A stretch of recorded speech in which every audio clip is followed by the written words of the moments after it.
En el video pasado de cómo realizar derivadas vimos el de esta función, donde esta función se basaba en tres términos que estaban en el numerador. Cada uno de los términos tenía raíces, el denominador tenía una raíz y lo que aplicamos fue primero fracción parcial. Obviamente ya le explicamos que se debía a leyes de exponentes, derivar y etcétera, etcétera, ¿no? Todos los, este, los conceptos adecuados, nada más recordando que una de las partes principales es precisamente la factorización como máximo común divisor, y esa factorización se debía a que tenía tres términos y de esos tres términos tenía que elegir el máximo común divisor.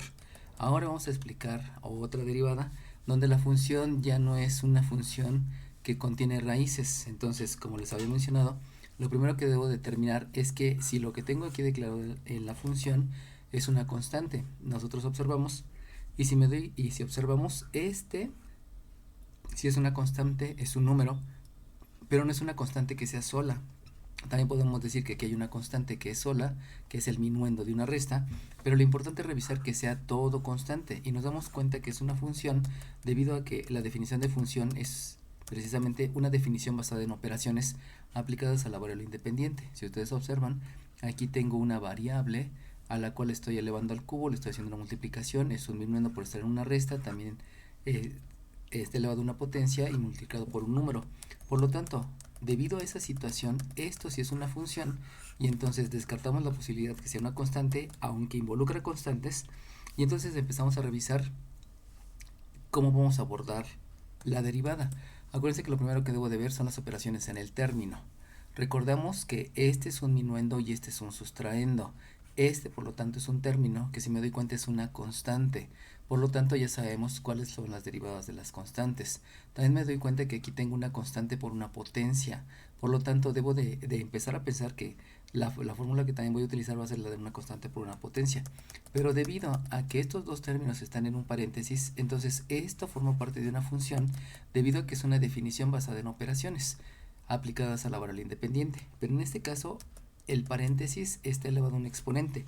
Por lo tanto, yo sé que esto es una potencia, una base elevada al exponente, pero también me doy cuenta que hay una multiplicación. Debido a eso, entonces, yo veo que la operación en el término no conlleva raíces. Lo importante aquí es darme cuenta si conlleva raíces para poderlo expresar como una potencia utilizando leyes y propiedades de los exponentes, que precisamente fue lo que hicimos en el otro ejercicio. Expresamos todo como potencias para posteriormente utilizar leyes y propiedades de los exponentes y poder comenzar a derivar. O sea, no se comenzó a derivar hasta antes aplicar lo necesario para que ya no hubiera tantas raíces. En su momento explicamos que como todos eran referidos a la misma variable, podía aplicar fracción parcial y de ahí tener tres términos en lugar de una división, que era lo que no quería hacer la derivada de la división porque es más laboriosa, conlleva más pasos. Por lo tanto, ya entendiendo que no hay raíces, entonces veo que es una potencia y entiendo que en los términos hay potencias. Sin embargo, también hay que revisar la operación entre términos. Y si ustedes observan, aquí hay una operación donde la operación principal precisamente es la multiplicación. Entonces, me doy cuenta que entre términos, también aquí tengo dos términos, hay una resta, por lo tanto hay que aplicar la fórmula de la resta, pero también hay una multiplicación. Si observamos esta multiplicación y la comparamos con las fórmulas que nosotros conocemos, sabemos que cuando tenemos una multiplicación podemos utilizar dos tipos de fórmula. La primera hace referencia a que yo voy a tener una constante por una función y la segunda hace referencia a una multiplicación de funciones. Entonces, por el análisis que ya mencioné, yo me doy cuenta que aquí es una constante y esto es una función. Por lo tanto, la fórmula que debo de aplicar precisamente es la de la constante por la función, donde yo sé que la derivada es la constante por la derivada de la función. Muy diferente si hubiera sido la derivada de dos funciones. Sabemos que una función es una definición basada en operaciones. Por lo tanto, una definición basada en operaciones, esto sí es una función porque hay operaciones aplicadas a la variable independiente, pero aquí no hay operaciones con la variable independiente. Por eso no es una función y entonces optamos por utilizar la opción de multiplicación de una constante por una función, teniendo en cuenta que precisamente esta función es una potencia. Recuerden que ya habíamos revisado la operación en el término y al ser una potencia sabemos que hay tres tipos de potencias. De esas tres tipos de potencias, una potencia es base de una función y un exponente numérico, base una constante y exponente de una función y base una función y exponente de una función. Nos damos cuenta que aquí pues solamente la que se ajusta a lo que tenemos es porque tenemos en la base una función y un exponente numérico. De ahí entonces tomamos la decisión que vamos a utilizar esta fórmula donde la base es una función, el exponente es numérico y aplicamos precisamente la fórmula de derivación para obtener la derivada uniendo todas las fórmulas que ya les había explicado. Con lo que se analizó, entonces sabemos que vamos a utilizar la fórmula de una constante por una función y vamos a comenzar precisamente con esa.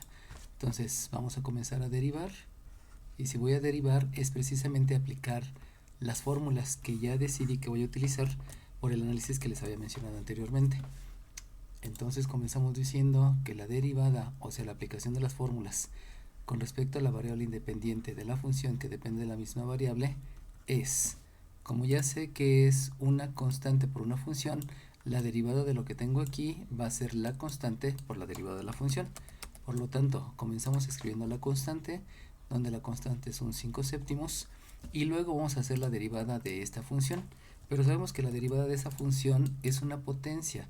Al ser una potencia, que es una base, que es una función de un exponente numérico, entonces yo voy a seguir precisamente lo que menciona aquí la fórmula. Y lo que menciona la fórmula es que primero debo de escribir el exponente. El exponente vemos que es el 6, luego debo de escribir la base es la que está entre paréntesis, por lo tanto la base es un 9 menos 4w cúbica. Luego me están diciendo que al exponente que tenía anteriormente le restamos 1, por lo tanto si aquí tengo un exponente 6, le resto 1 y obtengo un 5, y luego menciona que lo debo de multiplicar por la derivada de la base.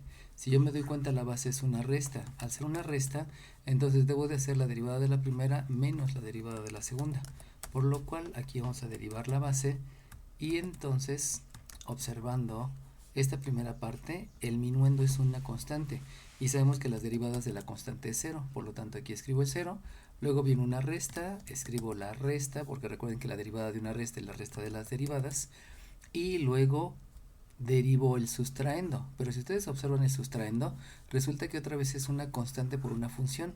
Por lo tanto, debo de escribir la constante por la derivada de la función. Eso quiere decir que ahora, en este caso, la constante es 4 y la función es nuevamente una potencia. Por lo tanto, otra vez voy a aplicar esta fórmula. Y si aplico esa fórmula, entonces lo que debo de escribir es que el 4 se multiplica por un exponente que es 3 elevado a una base que es la w, a un exponente menos 1. Recuerden que ahora estamos hablando de un exponente 3, por lo tanto el exponente menos 1 es 2. Y luego mencioné que hay que derivar la base con respecto a la variable independiente. Si ustedes observan en este caso, pues la base estamos hablando de la letra w. Por lo tanto, es la derivada de la letra w con respecto a la variable independiente que sabemos que también es la letra w. Entonces con eso nosotros ya combinamos con la derivada aplicándole en un solo paso. Recuerden que lo que estamos haciendo son derivadas sucesivas, o sea, aplicar las fórmulas tantas veces como sea necesario de acuerdo a los elementos que me están mencionando. Y una vez que ya tengo eso, al terminar el proceso de aplicación de las 3 derivadas, bueno, de hecho fueron 4 porque faltó la derivada con respecto a la variable independiente de una constante que es 0, y si se dieron cuenta, esta las apliqué 2 veces. Entonces con eso yo ya puedo revisar mi resultado y observar que aquí nada más tengo multiplicaciones, restas, potencias, etcétera, etcétera. Por lo tanto, para saber lo que debo de hacer, debo de basarme en lo que me marca la jerarquía de operaciones. La jerarquía de operaciones me menciona cuál es el orden en que debo de realizar las operaciones. Pero aquí una parte importante es que todo esto que está aquí, todo lo que voy a obtener de las derivadas, todo lo que se obtiene van a ser términos. Estoy trabajando en álgebra a final de cuentas. Y entonces un término siempre yo lo debo de ordenar con un signo seguido de un coeficiente, multiplicación por un coeficiente, luego multiplicado por la variable con el exponente, y por último escribir la función exponencial. Acuérdense que le llamamos función porque es una definición basada en operaciones aplicadas a la variable independiente. Por eso me doy cuenta que esto es una función y le llamamos función exponencial precisamente porque tiene un exponente. Entonces, ahora lo que debemos de hacer entonces es realizar operaciones, pero considerando este orden para expresar el resultado de una manera adecuada. Entonces, el resultado de la derivada ya la efectuó. Lo único que hace falta es realizar las operaciones basándonos en este orden. Por lo tanto, comenzamos primeramente con el signo. Si ustedes observan, este pareciera un signo, pero es una resta, debido a que hay un minuendo y un sustraendo. Por lo tanto, ese no lo puedo considerar como signo. Este también hay un minuendo y hay un sustraendo, pero como el minuendo no existe al ser cero, entonces es como si no hubiera escrito nada. Y ahora sí, considero que el signo menos, pues es un signo, tal cual, por lo cual esto comienza con el signo menos, que va a multiplicar a los coeficientes. Vamos a revisar a los coeficientes. El coeficiente, recuerden que son los números. Este sí es coeficiente porque está multiplicando y está en el numerador. Este también es coeficiente, solamente que está en el denominador. Este también es coeficiente porque está multiplicando, pero este no, porque este es un minuendo debido a que está en una resta. Y este 4 también es un sustraendo porque está en la resta. Por lo tanto, esos dos no los considero como coeficientes. Obviamente ni el 3 ni el 5 porque esos son exponentes. Luego comienzo a revisar los demás, me doy cuenta que el 4 es un sustraendo, pero ya habíamos dicho que no hay minuendo, por lo tanto sí se considera como un coeficiente porque se está multiplicando debido a que esto no es un minuendo y entonces sí es un factor. También este 3 es un coeficiente y obviamente la división de las dos diferenciales también es un coeficiente que es 1. Por lo tanto, por jerarquía de operaciones, que eso conlleva la propiedad conmutativa, pues empiezo a realizar operaciones. Y entonces, multiplicando todos los que están en el numerador, pudiera comenzar por este, 3 por 4 me da 12, 12 por el 5 me da 60 y 60 por el 3 me da 360. Recuerden que la manera en que yo haga las operaciones es precisamente la que me cause que no tenga confusión debido a que no voy a poder utilizar calculadora en el examen de admisión a la superior. Por lo cual es importante empezar a hacer las operaciones. Por eso mencioné que primero este es 3 por 2. Generalmente la multiplicación por 5 me la sé que es 60 y por 3 pues ya me da el 360. Recordemos que en los coeficientes también hay un denominador. Por lo tanto, el denominador es 7 porque sabemos que la multiplicación de números racionales pues conlleva un 1 en el entero y siempre es multiplicar numerador por numerador y denominador por denominador. Una vez que ya acabé con los coeficientes, vamos a buscar las variables con exponentes. Recordemos que las variables son letras, por lo tanto, si yo busco letras, me doy cuenta que aquí hay una. Sin embargo, esta yo no la puedo considerar variable debido a que está en una operación resta y entonces esta variable forma parte del sustraendo. Debido a eso no la puedo considerar como variable.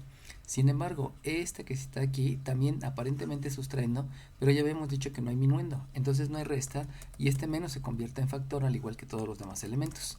Por lo cual esa W sí es un coeficiente, lo cual le escribimos y obviamente con su exponente que es cuadrado. Y por último me voy a las funciones exponenciales. La función exponencial sabemos que es una definición basada en operaciones aplicadas a la variable independiente y obviamente que tiene un exponente, lo cual me lleva a que esta es la única función exponencial que tengo, por lo tanto le escribo y aquí entonces es 9 menos 4 w cúbica elevado a la 5 y entonces revisamos nuestros estándares para dar los resultados. Se debe cumplir que no deben de tener exponentes negativos.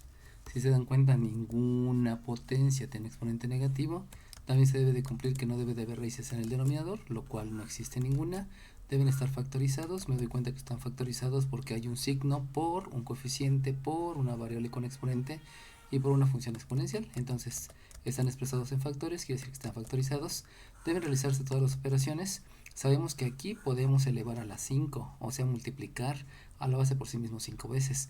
Sin embargo, no se hace porque ya está factorizado. Recuerden que se debe de expresar en factores.